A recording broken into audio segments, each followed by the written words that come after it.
আমার পাশে ব্যারিস্টার আরমান আছেন। তিনি 8 বছর গুম ছিলেন। আমি তাকে আগেও দেখেছি, এখনো দেখছি। আমি খুব স্পষ্টভাবে বুঝতে পারি যে আরমান এখনো ট্রমা থেকে বেরিয়ে আসতে পারেনি। তার প্রত্যেকটা কথা শুনিয়ে আমি খেয়াল করি যে সে ট্রমা থেকেই বেরিয়ে আসতে পারেনি। বিএনপিতে অজস্র ভিকটিম আছেন, তাদের পরিবার আছেন, এখানেও কথা বলছেন তারা কেউ ট্রমা থেকে বেরিয়ে আসতে পারেনি। এই সময়ের মধ্যে আপনি ভুলে গেছেন যে আপনি কি সময়টা পার করে এসেছেন। জাতি হিসাবে এটা চরম দুর্ভাগ্যের বিষয়।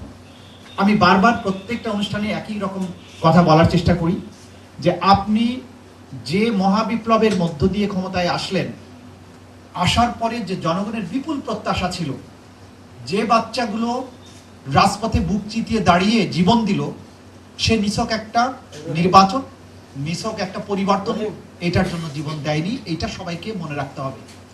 আবু সাইদ যেভাবে বুক চিতিয়ে দাঁড়িয়েছিল, সেটা নিছক একটা নির্বাচনের জন্য নয় যে আওয়ামী লীগ আমলের বদলে আরেকটা নির্বাচন হবে, আরেকটা দল ক্ষমতায় আসবে। আমাদের যে বাচ্চাগুলো 4 বছর, 5 বছর, 7 বছরের বাচ্চারা রাস্তায় নেমেছে, জীবন দিয়েছে, তাদের প্রত্যেকের শরীরী ভাষা, চোখের ভাষা, কথা আমরা শুনেছি। আমরা এরপরে ভুলে গেছি যে আমরা কোন জিনিসের মধ্য দিয়ে আজকের বাংলাদেশটা পেয়েছি, আজকের সরকার পেয়েছি। যে গুমের ভয়াবহতার ব্যাপারে গত আওয়ামী লীগ আমলের পুরোটা সময়, বিশেষ করে 2009 থেকে শুরু করে 2024 পর্যন্ত, কিভাবে ভুলে যাই আমরা। দেখুন, যে গুমের যে ভয়াবহতা, প্রতিদিন আমি এটা বলি, বাংলাদেশের সমস্যা হচ্ছে যে আমাদের মিডিয়াগুলো এখনো ফ্যাসিবাদ আমলের সেই ঐতিহ্য বহন করে যাচ্ছে এবং মিডিয়ার সমস্ত প্রধান জায়গাগুলোতে তারা এই আওয়ামী ন্যারেটিভ উৎপাদনে ব্যস্ত। কিন্তু মাঝখানে যে ঘটনাগুলো ঘটে গেছে, 2-1 দিন হয়তো আলোচনায় আসছে, তারপরে গুমের ঘটনার ভয়াবহতা আর নাই। আমি আইনের কথা নাবিলা বলে ফেলেছেন, আমি বাস্তবতার উপরে কিছুটা আলোকপাত করে শেষের দিকে আইনের দিকে যাব। একটা মানুষকে আপনি বিএনপি, জামাত অথবা যে কোনো ইসলামিক দলের যে কেউ যদি হয়, কি হয়েছে? রাস্তার সামনে দাঁড়িয়ে আছে, মার্কেটের সামনে ঢোকার চেষ্টা করছে, বাড়িতে ঢোকার চেষ্টা করছে, একটা মাইক্রোবাস এসছে, দরজাটা খুলেছে, 4-5 জন তাকে ধরে গাড়িতে উঠিয়ে ফেলেছে, তারপরে চিরদিনের জন্য নাই হয়ে গেছে। এটা ভুলে গেলেন কিভাবে? ইলিয়াস আলী সাহেবকে আমরা ফেরত পাইনি, কিন্তু কি ঘটেছে মোটামুটি আমরা বের করেছি। কিন্তু দুর্ভাগ্যজনক হচ্ছে ইলিয়াস আলী সাহেবের পরিবার আজ পর্যন্ত ইন্টারন্যাশনাল ক্রাইমস ট্রাইব্যুনালে যান নাই সাক্ষী দিতে, তদন্ত সংস্থার কাছেও যান নাই। গুম কমিশনে গিয়েছেন বলে আমরা শুনেছি। এখন বিচারের জায়গায় যদি আপনি না যান, সাহায্য করব কিভাবে? রাজনৈতিক প্রত্যেকটা দলকে, ইনক্লুডিং এবি পার্টির চেয়ারম্যান আমার ডান পাশে বসে আছেন, জুলাই আগস্টে প্রত্যেকটা রাজনৈতিক দল কি ভূমিকা রেখেছিলেন, তাদের কতজন আহত হয়েছেন, মামলা হয়েছে কয়টা, কোথায় কি কি অবস্ট্রাকল তারা ফেস করেছেন, এগুলো জানার জন্য চিঠি দিয়েছিলাম। এবি পার্টি সহ বাংলাদেশের একটি রাজনৈতিক দলও আমার এই চিঠি রেসপন্স করেনি। পার্টির পক্ষ থেকে কোনো একটা লোক সাক্ষী পাঠায়নি। শুধুমাত্র গুমের ব্যাপারে, ক্রস ফায়ারের ব্যাপারে, নট গুম, ক্রস ফায়ারের ব্যাপারে জামাত এবং বিএনপি দুটো আলাদা ভলিউমে তাদের 17 বছরে যে পরিমাণ মানুষ ক্রস ফায়ারে মারা গেছেন, নির্যাতিত হয়েছেন, তার তালিকা পাঠিয়েছিলেন। কিন্তু জুলাই আগস্টের ব্যাপারে সবাইকে চিঠি দিয়ে, রিপিটেডলি চিঠি দিয়েছি, চিঠিরও কোনো জবাব দেয়নি কেউ, কোর্টেও আসেনি, সাক্ষীও দেয়নি। শুধুমাত্র NCP not as such, Nahid ইসলামরা জুলাই আগস্টের মাঠের নেতা ছিল, তারা এসে কয়েকজন সাক্ষী দিয়েছে, কারণ তাদেরটা সাক্ষ্যটা অনিবার্য ছিল। তাহলে এমন একটা জাতি, যে রাজনৈতিক দলগুলো মামলা বিচারের ব্যাপারে আগ্রহী না, সেই দেশে তো এরকম আইন আসবেই, কারণ রাজনীতিবিদরা কেউ সচেতন না।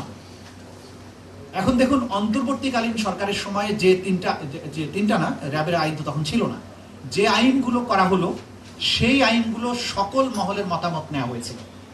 আজকে যিনি আইনমন্ত্রী আছেন, তিনি তখন অ্যাটর্নি জেনারেল ছিলেন। এই আইন প্রণয়নে তার বিশাল ভূমিকা ছিল। আসিফ নজরুল সাহেব তখন আইন উপদেষ্টা ছিলেন, তিনি সবারই শিক্ষক, ঢাকা বিশ্ববিদ্যালয়ের শিক্ষক। আসাদুজ্জামান সাহেবের সরাসরি শিক্ষক।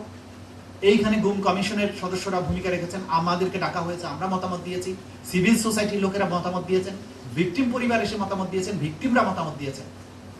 এবং এই আইনগুলো কতবার কাটাছেড়া হয়েছে। গুমের আইনটার ব্যাপারে আমার মনে হয় 17টা না 18টা সেশন হয়েছিল। এত ভালো করে আইনটা করা হলো, আপনি এক কথায় ল্যাপস করে দিলেন, দিয়ে বলেন এর চেয়েও ভালো জিনিস বানাবো।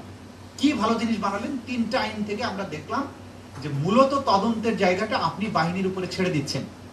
যারা আসামি, তারা কিভাবে তদন্ত করবে? আপনার বোঝা যাচ্ছে সরকারের পুরো চিন্তাটা হচ্ছে বাহিনীগুলোকে বাঁচাতে হবে, কারণ বাহিনীগুলোকে দিয়ে বোঝা যায় যে হয়তো তারা একটা অপরাধ করতে চান, নইলে তাদের বাঁচানোর দরকারটা কি? 17 বছরে ভিকটিম হয়েছেন আপনি। আপনি কেন এই কাঠামোটা রেখে যাচ্ছেন? চিরদিন কি আপনি ক্ষমতায় থাকবেন? বিশ্বাস করেন এটা সম্ভব? আপনি যদি কালকে ক্ষমতায় না থাকেন, আপনার রেখে যাওয়া আইনের কাঠামো ব্যবহার করে একই গুমের প্রচলন তো আবারও হবে। তখন আপনি কার কাছে বিচার চাইতে যাবেন? যে যারা প্রশ্ন তুলেছেন আদালত পারে কিনা, আদালত কিচ্ছু করতে পারে না। তদন্ত যদি সঠিকভাবে না হয়, আদালত কিভাবে বিচার করবে? তদন্তের ক্ষেত্রে আদালতের কিচ্ছু করার নাই।